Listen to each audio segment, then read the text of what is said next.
I'm an elite banker, so I deserve to remarry a beautiful and competent girlfriend.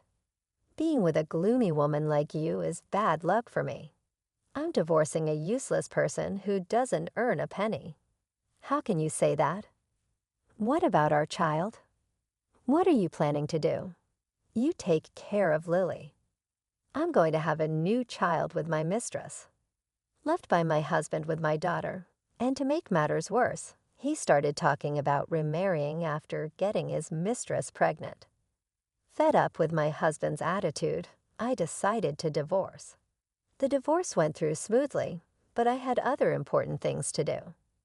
I went to my husband's workplace to handle an important procedure where my husband and his mistress, smirking, approached me. "Did you miss me so much that you came to my workplace?" "Haha, you must have come to withdraw savings since you don't have money as a housewife, right?" Facing the two of them looking down on me like trash, I told them with a cold expression, I came to withdraw $6 million. Upon learning that I had won a large sum from a lottery ticket I bought on a whim, my husband desperately begged for my forgiveness, completely changing his tune. "My name is Emily. I am currently 32 years old. My childhood dream was to become a caregiver. I wanted to be helpful to people. After graduating from high school, I attended a specialized school for care welfare and successfully passed. I was able to fulfill my childhood dream. Working as a caregiver was hard, but I found great fulfillment in being thanked by the patients. One day, I was invited to a mixer by a close coworker. There I met Ethan. My first impression was, wow, he's handsome. I wanted to talk to him, but he seemed like the cool, quiet type, and I wondered if he disliked such events. However, as luck would have it, we were headed in the same direction afterward. As we walked to the station together, I found he was surprisingly talkative, and we had a great time. Ethan was just shy, not cool or anything. I found that gap endearing. We quickly became close and decided to get married. However, through mutual acquaintances, I later learned that Ethan had another girlfriend at the time. I was shocked to discover it was a case of two-timing, but I only found out after we were married. Regardless, I believed he had chosen me purely out of love. In the early days of our marriage, we enjoyed watching sports and going to the movies on our days off, fully enjoying our newlywed life. Buying lottery tickets became a shared hobby. It started when we first stumbled upon a lottery ticket vendor while going to a sports event. We bought a sports lottery ticket on a whim. Surprisingly, we won. It was probably beginner's luck.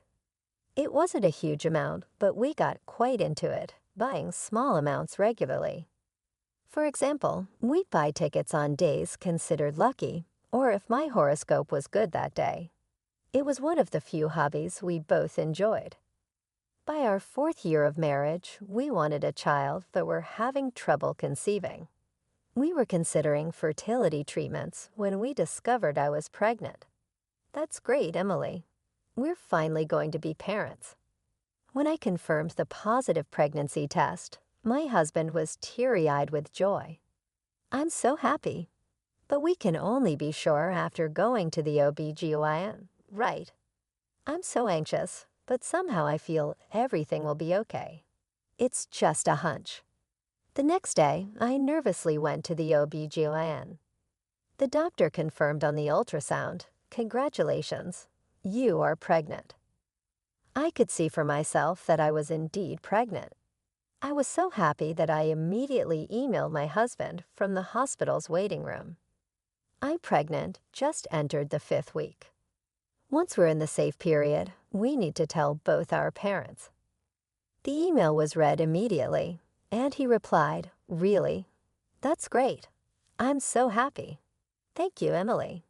Please take care getting home." He usually takes a while to respond, but he must have been really happy this time. I returned home savoring my happiness.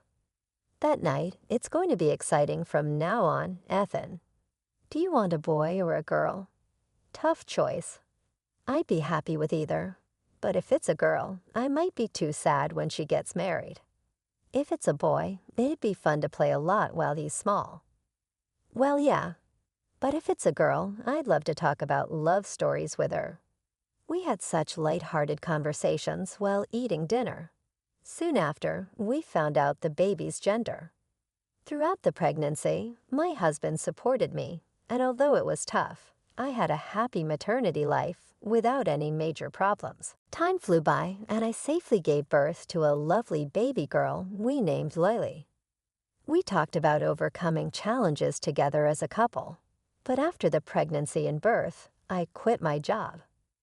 Originally, I worked as a caregiver, which was physically demanding and involved night shifts, so continuing was difficult. However, my husband's attitude changed drastically after I became a full-time housewife. When we both worked full-time, we shared household chores.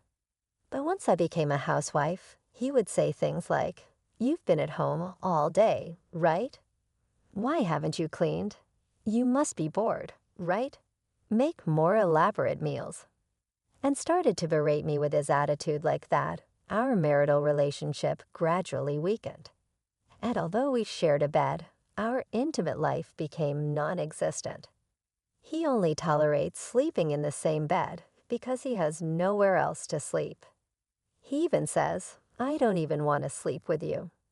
I think to myself, then sleep on the floor, but I can never actually say that. We hardly have any meaningful conversations anymore. Ethan only talks about practical matters. Even when I try to initiate a conversation, he doesn't listen and just responds indifferently. "Hey, about the drama yesterday. Listen, today, Lily. Did I see?" That's how our conversations go. He only responds with or "I see." He doesn't seem interested in expanding the conversation.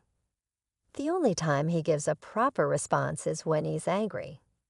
"What's this food? It's too bland. I can't enjoy this meal. I thought too much flavor isn't good for health. Shut up. You can't cook. Your cleaning is sloppy. You're completely useless at everything. If I hadn't married you, a woman like you wouldn't have been picked up by anyone." He often says things like that. Eventually, he even treats our 3-year-old daughter Lily coldly. "Daddy, look. Lily drew this." She shows him a drawing of him, but he just dismisses it with, "Oh, I see." A child wouldn't grow fond of such a father. Still, I try hard not to upset him and avoid fights. But lately, I've been thinking, Emily thought, am I just a housemaid under the guise of a housewife? At home, he's like this, but he works at a major bank. My friends envy me, saying, "Wow, a banker husband. You're so lucky, and he seems to love you so much." Indeed, Ethan is good at keeping up appearances.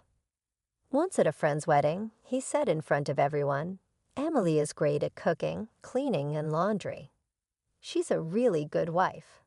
Hearing this, my friends were all excited, exclaiming, "Wow, that's so sweet." However, in reality, at home, he has no interest in me or our daughter and is just an abusive husband. He's a completely different person at home and outside. And my husband, Ethan, was incredibly selfish.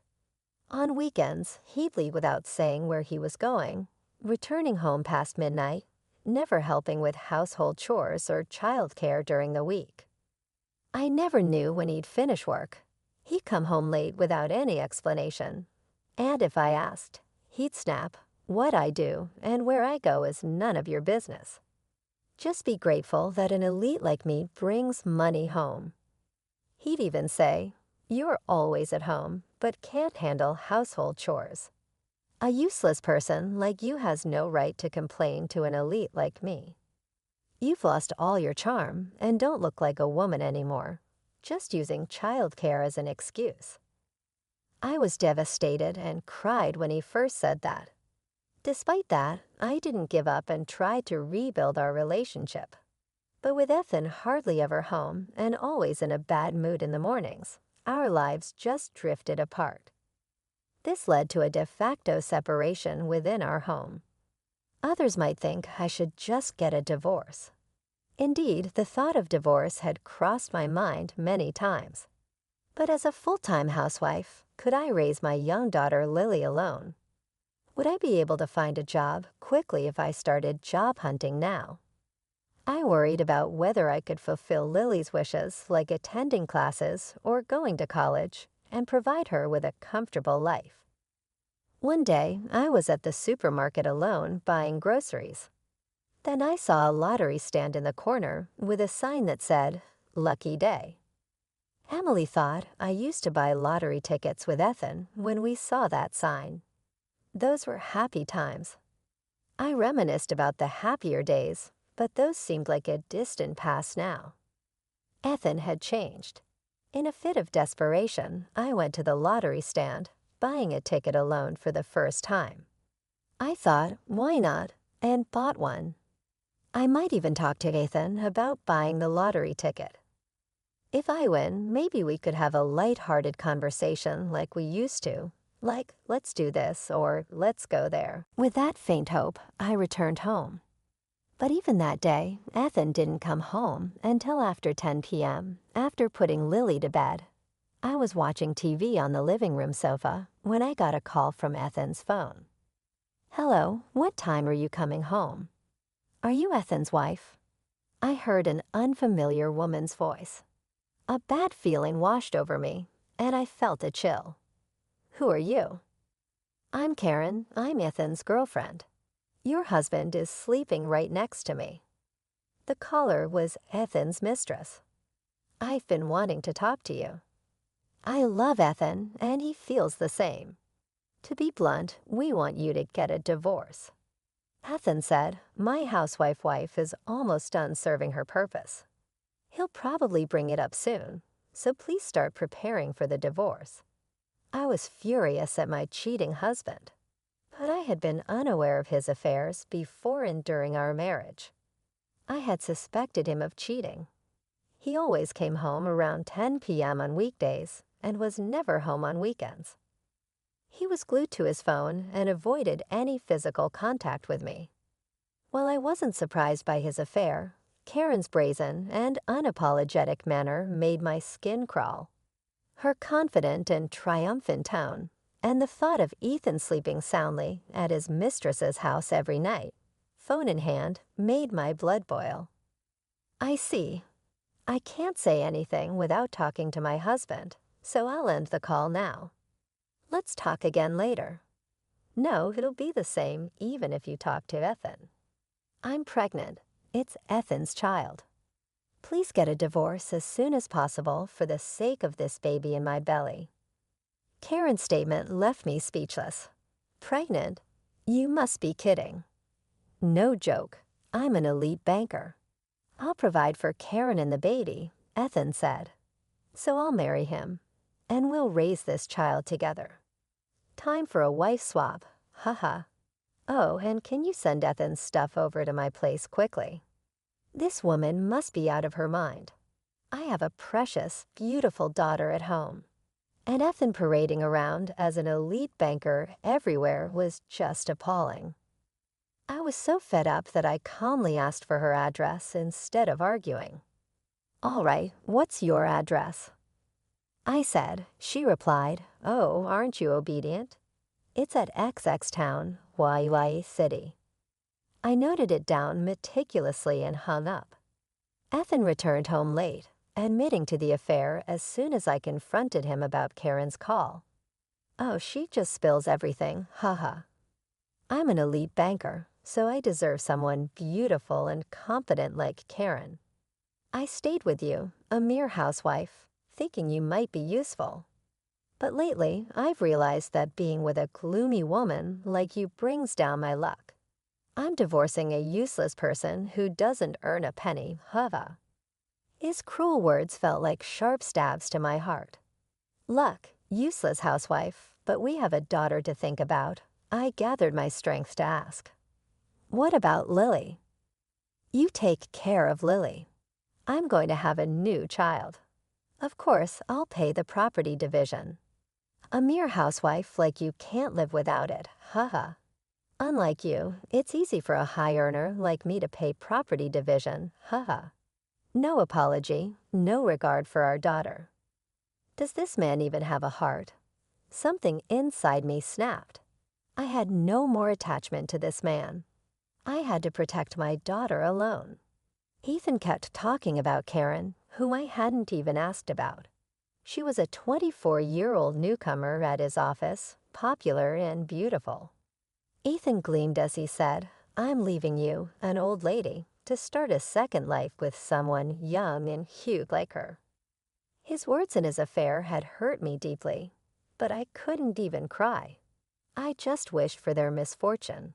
Ethan left that day with minimal belongings, saying he'd send the divorce papers once everything was settled. He didn't return the next day or the day after. He was probably staying with Karen. I started preparing for the divorce. I consulted a lawyer before filing, as I heard it's better to arrange property division beforehand. I sent Ethan's belongings to the address Karen gave and began preparing to move back to my parents' house with Lily.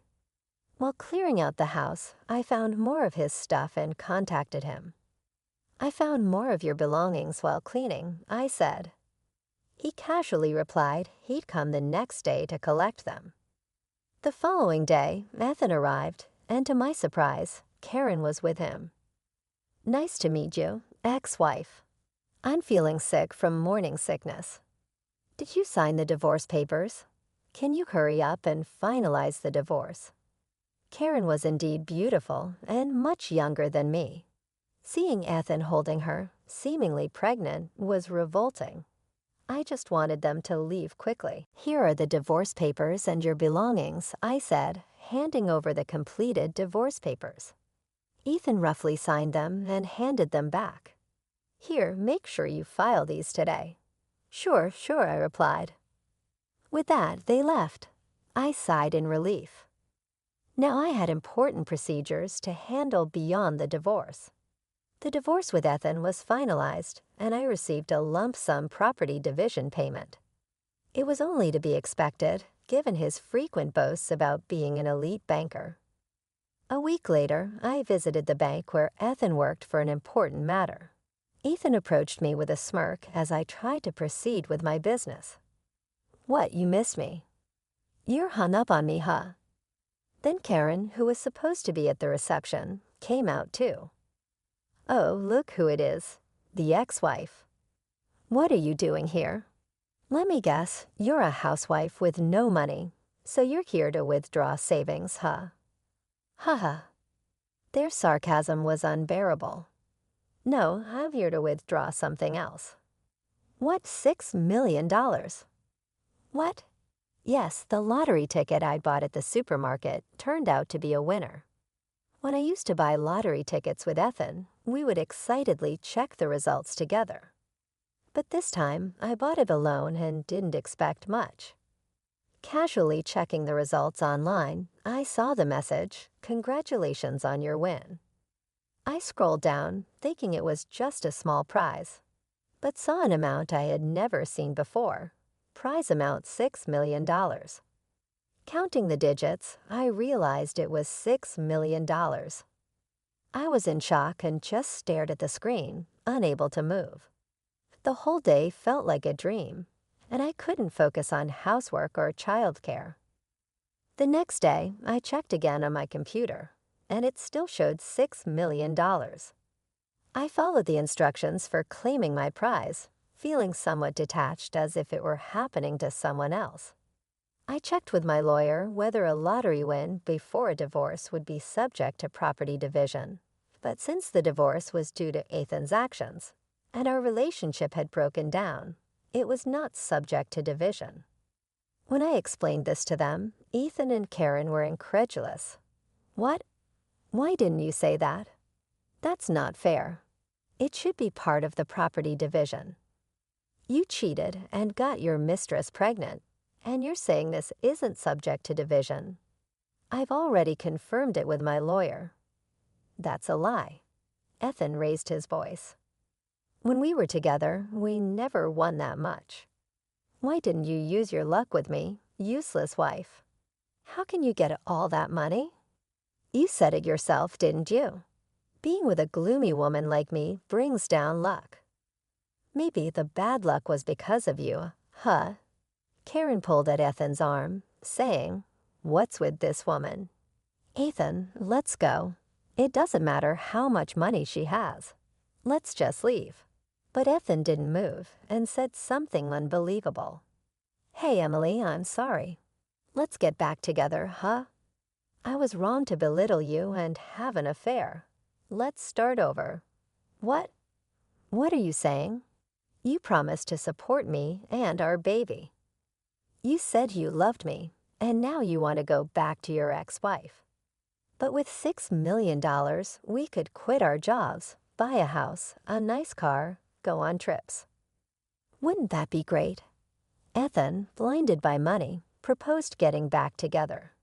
His despicable words ignited a fireball of anger inside me. You are a terrible person. I couldn't believe I had spent years living with such a despicable man. I'm sorry for everything until now. I'll cherish you from now on. Let's reconsider, huh? Ethan grabbed my arm and wouldn't let go. I shouted back, "Don't you dare joke with me."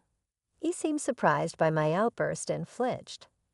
At that moment, someone from the back of the bank approached us. "Ethan, what's going on?" "Mr. Branch Manager." The person was the bank's branch manager. Ethan and Karen were flustered at his arrival. "Nothing. It's nothing." "I heard about what's been going on from a staff member. Are you sure it's nothing?" "Well, it's just that. I'll talk with you later about this and your relationship with Karen." Ethan and Karen's faces turned pale. I guess the bank wouldn't take kindly to infidelity and pregnancy scandals being openly discussed in the workplace. I watched the three of them with the thought, "Serves you right." As the branch manager approached me, he said, "Ma'am, I'm sorry for the discomfort you've experienced here." He bowed deeply to me, and Ethan and Karen followed suit, likely due to the branch manager's presence. "Oh, no, it's fine. You came to withdraw your lottery winnings, right? Let me assist you with that." Thanks to the branch manager's smooth handling, I successfully withdrew my winnings and suddenly became a millionaire. A few days later, Ethan kept calling me incessantly. I regretted not blocking his number. At first, I ignored the calls, but they were so persistent that I finally answered. "Hello, Emily. Thank goodness you answered." Ever since that day, my boss has been furious. They say having someone like you involved affects the bank's reputation. Isn't that unfair? I've worked hard all this time. I sighed heavily, understanding the situation. That boss sounds like a wise person. Maybe they think someone with your lack of character could eventually harm the bank. Ethan stuttered at my calm response. Besides, the only thing you've worked hard on is womanizing, right? Well, that's. I really couldn't care less about your precarious position at the bank. Take care. I hung up, feeling a bit more relieved. Later, I heard from an acquaintance that Ethan was demoted and transferred to a rural branch. He was punished for the scandal and disorder he caused in the bank. Karen, having witnessed the whole scene of Ethan pleading to get back with me after learning about my winnings, furiously confronted Ethan. "Actually, the baby isn't yours." "Well, maybe it's not yours. I had other marriage candidates, and I thought marrying an elite banker like you would be a good choice. But a demoted, uncertain bank employee is of no use to me. I'll marry someone better. Goodbye." She had other suitors and was only considering remarrying Ethan because she thought he was an elite banker. Once he was just an ordinary employee with an unstable position, she decided he was no longer useful and left him. Ethan was eventually abandoned by his mistress, left by his wife and child, and found his position at work in jeopardy. It was a tale more frightening than any horror story. It truly felt like a well-deserved comeuppance. As for me, with the lottery winnings, I moved to a new apartment with my daughter. While the $6 million windfall meant I could. I have chosen not to work. I decided to be cautious and soon found a job, returning to my role as a full-time caregiver. I wanted to avoid reckless spending, considering my daughter's future. However, I did indulge in a bit of luxury. I took my daughter and my parents on a trip to Hawaii, staying in a great hotel. Being able to show my gratitude to my parents and spending quality time with my daughter made it all worthwhile. Moving forward, I look forward to traveling more with my daughter, learning new things, and maybe finding new hobbies and passions. I'm excited to start this new chapter of life with my lovely daughter, living happily ever after.